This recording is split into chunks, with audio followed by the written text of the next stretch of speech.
ইন্ডিয়ার টি-20 ওয়ার্ল্ড কাপের squad out হয়ে গেছে। তারপরে আমাদের আছে সবার প্রিয় কুংফু পান্ডিয়া, হার্দিক পান্ডিয়া।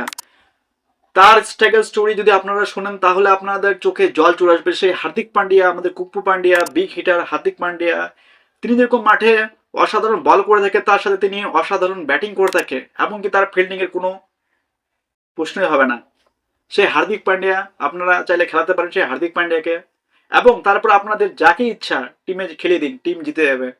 তারপর আপনারা চাইলে বলার হিসেবে কুলদীপকে রাখতে পারেন, তারপর বরুণ চক্রবর্তীকে রাখতে পারেন, তারপর রাখতে পারেন আমাদের ফাস্ট বলার জসপ্রীত বুমরাকে এবং আশিদীপকে। Team combination is good. আপনারা এই টিমকে নিয়ে বিশ্বের যে কোনো টিমের সাথে খেলান, হার নিশ্চিত সেই প্রতিপক্ষ দলের, এবং টিম ইন্ডিয়ার জিত নিশ্চিত। অসাধারণ একটা টিম তৈরি করেছে এবার বর্তমানে টিম ইন্ডিয়ার টি-20 স্কোয়াড। হার্দিক পান্ডিয়া প্রত্যেকটি ম্যাচে আপনাকে 4 ওভার দিয়ে দেবে, এটা নিশ্চিত। আপনি তাকে যেখানে ইচ্ছা সেখানে তাকে ব্যাটিং করে নিন, যেখানে ইচ্ছা সেখানে তাকে ফিল্ডিং করে নিন, এবং যে সময় ইচ্ছা আপনাকে সে সময় তাকে বোলিং করে নিন। আপনাকে সে একটা দুটা উইকেট বের করে দেবে এবং অসাধারণ ওভার আপনাকে করিয়ে দেখিয়ে দেবে সেই হার্দিক পান্ডিয়া। ওয়াশিংটন সুন্দর কামাল অলরাউন্ডার, অক্ষর প্যাটেল লাজাবাব, শিবম দুবে অসাধারণ বিগ হিটার। তিনি এসে মাঠে প্রথম বল থেকে 6 মারা এবং তার লং 6 সত্যি অসাধারণ, এবং তিনি ব্যাটিং এর সাথে সাথে খুব সুন্দর বোলিংও করে থাকে। তাকে চাইলে আপনি প্রথম থেকেই বল করাতে পারেন শিবম দুবেকে দিয়ে। অসাধারণ বোলিং করে এবং তার সাথে তিনি অসাধারণ ব্যাটিংও করে থাকে। No doubt he is a good batsman. স্পিনে আমাদের রয়েছে বরুণ চক্রবর্তী, তার সাথে রয়েছে কুলদীপ যাদব, এবং আপনি চাইলে অক্ষয় পান্ডেকে ট্রাই করতে পারেন, যে কিনা অসাধারণ বোলিং করে। বরুণ চক্রবর্তী যার চক্রভিয়ে প্রতিপক্ষ দলের ভালো ভালো ব্যাটসম্যানরা পড়ে যায়। হ্যাঁ, প্রতিপক্ষ দলের ভালো ভালো ব্যাটসম্যানরা তার চক্রভিয়ে পড়ে যায় এবং তাকে উইকেট দিয়ে বসে সেই বরুণ চক্রবর্তী। তারপর রয়েছে আমাদের চায়নাম্যান কুলদীপ যাদব। হ্যাঁ, আমাদের চায়নাম্যান কুলদীপ যাদবের যে বোলিং স্কিল সত্যি অসাধারণ অসাধারণ এবং অসাধারণ। তিনি যে কোনো পরিস্থিতিতে যে কোনো মুহূর্তে তিনি ভারতের হয়ে বল করে ভালো ভালো মূল্যবান উইকেট নিয়ে নেয় সে আমাদের চায়নাম্যান কুলদীপ যাদব। আর যদি স্পেস বল পিচ হয় তাহলে আপনি হার্দিক পান্ডিয়া, শিবম দুবে, এমনকি আমাদের সবার প্রিয় বুম বুম বুমরাকে দিয়ে ট্রাই করতে পারেন। হ্যাঁ, আমাদের বুম বুম বুমরার কোনো প্রশ্নই হবে না, কারণ তিনি যে বোলিং লাইন আমাদের টিমে নিয়ে এসেছেন তার মধ্যে যে ভ্যারিয়েশন অসাধারণ। জসপ্রীত বুমরার যে বল ফেস করার মতো ক্যাপাসিটি মনে হয় না গোটা বিশ্বে রয়েছে ভালো কোনো ব্যাটসম্যান, কারণ তার যে বোলিং স্কিল অসাধারণ লাজবাব। তার ইয়ারকার, তার বাউন্সার এবং তার মিডিল স্ট্যাম্প বলগুলি তিনি যে করে থাকে সত্যি অসাধারণ। আর সত্যি কথা বলতে গেলে বিশ্বাস করুন, আমাদের টিমের স্কোয়াডে কোনো খামতি নেই, যেখানে পুরোপুরি টিম পুরোপূর্ণ, যেখানে কিনা আমাদের অলরাউন্ডার রয়েছে বেস্ট টম বেস্ট, এবং বলার রয়েছে বেস্ট অফ বেস্ট, এবং ব্যাটসম্যান রয়েছে বেস্ট অফ বেস্ট। সত্যি অসাধারণ একটি স্কোয়াড আউট করেছেন টি-20 ওয়ার্ল্ড কাপের এবার গৌতম গম্ভীর। তো এবার এই স্কোয়াডটি আউট হওয়ার পর গৌতম গম্ভীরের অনেকে প্রশংসা করছে যে তিনি সত্যি অসাধারণ, তিনি যেটি বলেছেন তিনি সেটি করে দেখেছেন। তিনি বলেছিলেন যে টিমে যারা পারফরমেন্স করবে তারাই টিমে থাকবে, না হলে আপনি যে হন না কেন টিমে আপনার জায়গা সুনিশ্চিত নয়। তো যে কথাটি তিনি এবার সেটি করে দেখালেন। তিনি এবার টিম থেকে ভাইস ক্যাপ্টেন শুভমন গিলকে বাদ করে দিয়ে এবং সঞ্জু স্যামসনকে টিমে অ্যাড করে দেখিয়ে দিলেন যে তিনি যেটি বলেন সেটি তিনি করে দেখান, এবং তিনি করেছেন সেটা। তাহলে আপনার মনে একটা প্রশ্ন আসতেই পারে যে এতদিন তাহলে শুভমন গিলকে টিমের ভাইস ক্যাপ্টেন করার পিছনে কারণ কি? কারণ এতদিন তো আমরা শুভমন গিলকে ভাইস ক্যাপ্টেন হিসেবে দেখেছি এবং আমরা অ্যাডজাস্ট করে নিয়েছিলাম, তাহলে হঠাৎ কেন এরকম ডিসিশন টিমে, যেখানে কিনা ভাইস ক্যাপ্টেনকে টিম থেকে বের করে দেওয়া হলো? তাহলে আপনাদের কাছে একটাই উত্তর, যে টিমে যদি আপনি ভালো পারফরমেন্স না করেন তাহলে আপনাদেরকে টিমে কিন্তু রাখবে না।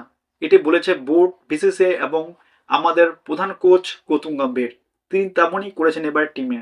যেমন এবার আমি বলেছিলাম যে আগের ভিডিওতে আমাদের টিম ইন্ডিয়ায় ব্যাটিং এর কোনো সমস্যা তো ছিল না, এবার বোলিং এরও কোনো সমস্যা থাকবে না। আমাদের টিম ইন্ডিয়ায় বর্তমানে ব্যাটিং এবং বোলিং এর এত ভ্যারাইটি রয়েছে যে আমরা যে কোনো ম্যাচে যাকে দিয়ে ইচ্ছা পারফরমেন্স করিয়ে ম্যাচ বার করে নিতে পারি। যেরকম আমাদের ফিক্স যে ওপেনিং করবে হলো অভিষেক শর্মা এবং সঞ্জু স্যামসন, এবং তাকে একটা ফ্রিডম দিয়ে দেওয়া হয়েছে যে তারা ইচ্ছা মতো খেলে আসুক, বা তাদের ফ্রিডম সহকারে তারা খেলে আসুক এবং মাঠে রান করে আসুক, এবং বাকি যে যারা খেলবে তাদের জায়গা কোনোভাবে নিশ্চিত না, যে যেরকম খেলবে সে সেরকম ভাবে দলে জায়গা তো নাম্বারে খেলতে পারবে। এবার বলেছেন এই কথাটি পুরোপুরি ভাবে গৌতম গম্ভীর। তো এবার দেখবার বিষয় টিম ইন্ডিয়া টি-20 স্কোয়াড এবার কতটা সাফল্য পায় বা কতটা ধামাল মাচাতে পারে টি-20 ওয়ার্ল্ড কাপে, তো এবার দেখবার বিষয়। আর সত্যি যদি এই টিম ইন্ডিয়ার স্কোয়াডটি পুরোপুরি সাফল্য পেয়ে যায় তাহলে হয়তোবা দেখা যেতে পারে বর্তমান দিনে আমরা এই স্কোয়াডটিকে আরো বিভিন্ন ম্যাচে, কারণ নো ডাউট সঞ্জু স্যামসন এবং অভিষেক শর্মা ভালো খেলবে, হার্দিক পান্ডিয়া, বুমরা, কুলদীপ, অক্ষয় প্যাটেল, দুবে এরা অসাধারণ ব্যাটিং করে, এবং তার সাথে একটা প্রশ্নবিদ্ধ চিহ্ন থেকে যাবে আমাদের ক্যাপ্টেন সূর্যকুমার যাদবের দিকে, যে তিনি সত্যি এবার কি ভালো পারফরমেন্স করবে বা করে দেখাতে পারবে ভারতের প্রত্যেকটি ক্রিকেট প্রেমী ভক্তদের, কারণ সবাই আশাবাদী যে তিনি এবার ভালো পারফরমেন্স করবে।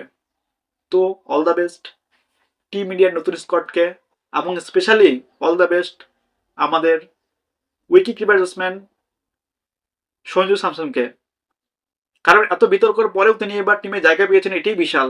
তার মধ্যে যে তিনি যদি এবার ভালো পারফরমেন্স করিয়ে দেখায় তাহলে সত্যি টিম এবার অসাধারণ হয়ে যাবে। এবং তার সাথে সব থেকে বড় অল দ্য বেস্ট আমাদের সেই গলি বয় ক্রিকেটার ঈশান কিষানকে, যিনি কিনা এক সময় ক্রিকেটে হঠাৎ করে হারিয়ে গেছিল টিম ইন্ডিয়া থেকে। তাকে কোচ বা সিলেক্টররা বলেছিল আপনি আগে ডোমেস্টিকে ভালো পারফরমেন্স করুন, আপনি যদি ডোমেস্টিকে ভালো পারফরমেন্স করতে পারেন তাহলে এবার আপনাকে টিমে ডেকে নেওয়া হবে, এবং সেটাই হলো। তিনি ডোমেস্টিকে যেন পুরোপুরিভাবে আগুন লাগিয়ে দিয়েছে, তিনি ডোমেস্টিকে অসাধারণ পারফরমেন্স করছে এবং তিনি ডোমেস্টিকে তার টিম কে ফাইনাল নিয়ে গেছে এবং তিনি ঝাড়খণ্ডকে জয়লাভ করিয়েছে। ডোমেস্টিকে তার মোট রান সংখ্যা হলো 517, স্ট্রাইক রেট 193.31, এবং তার অসাধারণ নক দেখে মুগ্ধ ক্রিকেট প্রেমী ভক্তরা, এবং অনেকে আবার প্রশ্ন তুলছে যে এরকম ট্যালেন্টেড ক্রিকেটার কেন ভারতের টিমে নেই, তাকে অবশ্যই অতি শীঘ্রই ভারতের টিমে যোগ করানো হোক। আর এমনটাই হলো, তার ডোমেস্টিকে পারফরমেন্সের উপর ভিত্তি করে তাকে এবার পুরোপুরিভাবে সরাসরি টিমে জায়গা দেওয়া হলো টি-20 ওয়ার্ল্ড কাপের স্কোয়াডে। হ্যাঁ, এবার ঈশান কিষানকে দেখা যাবে টি-20 ওয়ার্ল্ড কাপ স্কোয়াডে তামাল মাচাতে বা আগুন লাগাতে, কারণ তার মধ্যে যেন ব্যাটিং স্টাইল দেখে মনে হয় যে তার মধ্যে একটা খিদা রয়েছে, যে তার মধ্যে যেন একটা কোথাও যেন একটা চাওয়া পাওয়া রয়েছে, যে তিনি বর্তমানে টিম ইন্ডিয়ার হয়ে আরো কিছু করতে চাই, এবং তিনি করেও দেখাচ্ছে। ডোমেস্টিকে তিনি অসাধারণ পারফরমেন্স করছেন, নো ডাউট। তো এবার স্পেশালি থ্যাঙ্কস বা স্পেশালি কংগ্রাচুলেশনস ঈশান কিষানকে।